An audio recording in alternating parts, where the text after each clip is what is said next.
Muy buenas noches a todas las personas que van a ver esta entrevista del día de hoy. Para dar inicio a esta entrevista, les voy a recordar que esta es una entrevista, es un ejercicio académico para el curso de Medios y Prensa de la UNAD. El día de hoy me encuentro con Alexander Sandoval Campos, quien es 100% vallecaucano.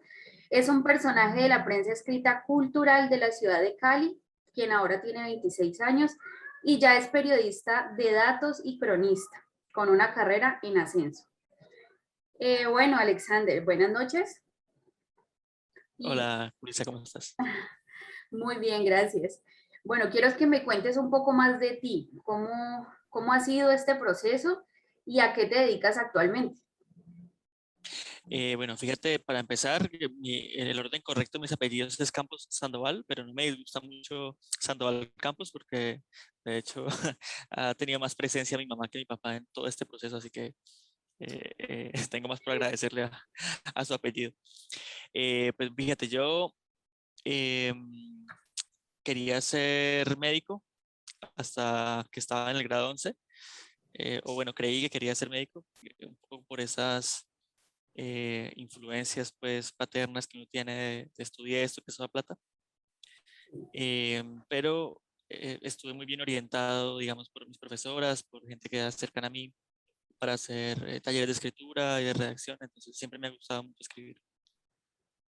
Y una semana antes de que llegaran los resultados de las pruebas de ICFES, eh, fui a una charla de un periodista bogotano llamado Cristian Valencia. Él trabaja en El Tiempo y él se acababa de ganar una beca como de 40 millones de pesos para escribir una nota, una novela que tenía él basada pues en su trabajo periodístico. Entonces en ese momento yo me di cuenta que se podía vivir de esto realmente, porque yo nunca había contemplado el periodismo como una opción de vida. Empecé a leer el trabajo de Cristian, que era sobre todo de crónicas, pero no crónicas a la vieja usanza pues de lo que se publica en los periódicos, sino crónica literaria y muy centrada pues en los aspectos de la vida de él y en la cultura de Dinamarca. Entonces, bueno, yo en ese momento cuando empecé a ver y a hacer cuentas dije, bueno, es que la verdad no tengo nada que ver con la medicina, yo lo que quiero hacer es escribir y tampoco quería estudiar literatura. Dije, no, pues es que los literatos aquí salen que para estudiar libros, yo no quiero estudiar libros, quiero escribir. Y un trabajo que me mantiene la mano caliente, pues que sería el periodismo, que te hace escribir todos los días, ¿no? Entonces ahí lo decidí y me metí a estudiar y pasé de una a la Universidad del Valle y bueno, ahí estudié, ahí tuve la oportunidad de presentar, pues, de desarrollar pues mi escritura, tanto de ficción como del ámbito periodístico. Y bueno, ahí ya pues gané un par de reconocimientos y trabajé en mi trabajo de grado, que es una novela de no ficción, ¿no? Entonces es como que finalmente logré cerrar ese círculo por el que entré, ¿no? Eh, como hacer un trabajo escrito de largo aliento y bueno, basado en mis propias vivencias. Sí, sí, yo estuve averiguando un poco de eso. Pero no adelantándome al tema, quiero que me respondas para ti qué significa el periodismo cultural. Bueno, como dijiste bien, en este momento estoy más centrado en otro tipo de periodismo. De hecho, el último año he trabajado mucho más sobre el periodismo ambiental. Ahora, desde hace unos 4 o 5 meses, estoy de lleno con la verificación de datos, que entenderás que en campaña preelectoral hay muchísima desinformación circulando sobre tal o cual candidato para que la gente se confunda pues y tenga miedo pues de votar. Pero sí tuvo una preponderancia muy grande el tema del periodismo cultural. En la universidad, de hecho, hubo una materia centrada en qué es la cultura, ¿no? Esa palabra tan difícil de describir. Yo me quedo de entre todas las concepciones que leímos de académicos. La raíz de cultura es la palabra cultivo, ¿no? Viene de la misma raíz lingüística que cultivo. Y tiene que ver con eso, con una suma pues de rasgos sincréticos y de idiosincrasia que germinan de un determinado pueblo a partir bueno, de una semilla. Y el periodismo cultural deja registro de eso, mucho mejor que la sociología, creo yo, porque el periodismo cultural es una voz viva, mientras que los libros pues son más difíciles de entrar pues para el pueblo, mientras que en el periodismo cultural pues puedes estar leyendo sobre tu vecino, sobre la gente que vive en el otro barrio, sobre esas historias tan parecidas a las nuestras que lo que hacen es acotar los rasgos de lo que nosotros somos, ¿no? Especialmente aquí hablando de Cali o el Valle del Cauca, pues hablamos de unos rasgos muy específicos de cómo vemos la vida, de cómo entendemos la sociedad, de cómo nos organizamos para hacer determinadas cosas. Y en ese sentido, el trabajo más importante que hice al respecto del periodismo cultural tiene que ver con eso, con cómo Cali vive con una infraestructura que para la mayoría de los caleños es como fea respecto de otras ciudades, que siempre como envidiamos a Medellín o que envidiamos a Barranquilla, siendo que aquí tuvimos una infraestructura de lujo preciosa que fue el epicentro pues, para este país. Y varias decisiones equivocadas de nuestros gobernantes la fueron derrumbando. Entonces, esas memorias son importantes para que esta ciudadanía que se conformó, sobre todo después de los años 70, cuando toda esa infraestructura ya no existía, pues entienda qué es este lugar, qué es este espacio y pueda darle un significado para las generaciones venideras que ya están asentadas aquí. Entonces, esa era un poco la idea de ese trabajo, que no sé si lo hablaremos más adelante y me estoy adelantando, pero creo que es importante para determinar lo que para mí es el periodismo cultural, ¿no? Para como, como estos textos o estos trabajos que ponen en juego cuestiones vitales de la sociedad y la ciudadanía. Sí, sí, realmente yo sí estuve indagando un poco y sé que el proyecto se llama La Otra Ruta, si no estoy mal. Sí, sí. Bueno, que estuviste con un compañero Sebastián, ¿sí? Sebastián Marona, sí. Sí, Sí, sí, bueno, ese fue un trabajo muy bonito. eh, Inauguró en ese momento la Secretaría de Cultura de Santiago de Cali el primer premio de periodismo cultural. Y bueno, nosotros nos presentamos. En ese momento, pues yo todavía no me había graduado, pero ya había escrito la novela y ya me había ganado un premio también de texto experimental en Pereira. Y, y nosotros hablamos mucho. Él es un investigador de la Fundación Zoológico de Cali y está en el sector de innovación ciudadana. Es muy interesante porque es un sector del zoológico que está en contra del zoológico como idea, que dicen bueno, nosotros por qué tenemos aquí un montón de animales guardados, esto qué significa, eh, a qué le estamos haciendo juego, ¿no? Esto ya no tiene ningún sentido en el siglo XXI. Eh, y tratan todo el tiempo de generar experiencias mediante las cuales la ciudadanía pueda aprender de lo autóctono, ¿no? Y la gente siempre llegaba al zoológico pidiendo elefantes, jirafas, ahí en el zoológico no hay. Pero hay unos animales autóctonos que son espectaculares, como la danta, como el tigrillo, como el puma, que son autóctonos de aquí.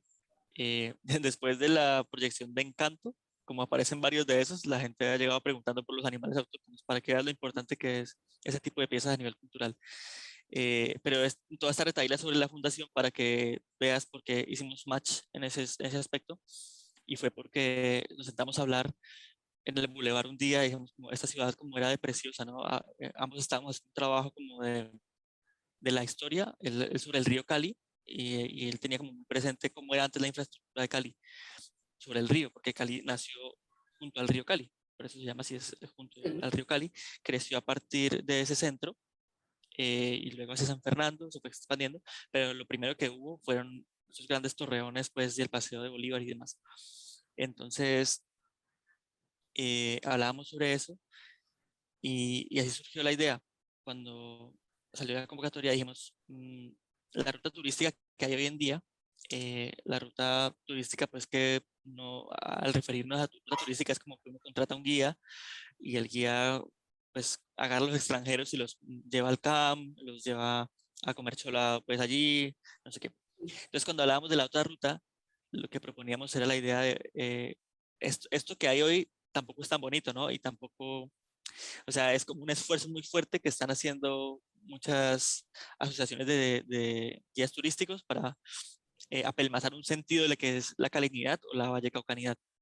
Pero hay otra ruta que es la ruta de la memoria, o sea, la ruta de lo que no está. Es muy fácil cuando uno llega a cierto lugar de turista y vamos aquí y aquí y aquí, vemos esto que está ahí y esto que está ahí. Pero no es tan fácil uno llegar como turista y decir, bueno, es que aquí antes había esto. Ok, Sí, como que no puedes dimensionar lo que había antes y que se va perdiendo en la historia.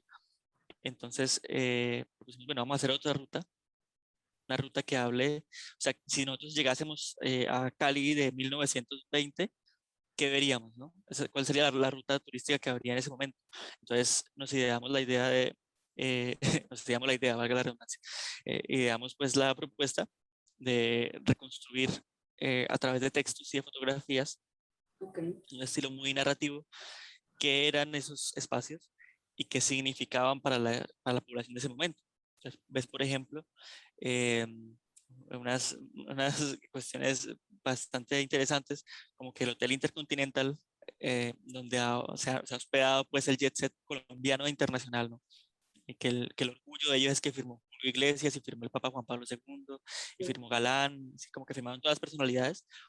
Antes ese espacio del Intercontinental era una pensión administrada por unas hermanas de la caridad y ahí se hospedaban los más desgraciados de Cali, que Mm, era en una Cali de 1920, o sea, hace 100 años, los vagabundos, las mujeres desamparadas, todos ellos eran los que iban a sentarse ahí donde hoy es el Intercontinental.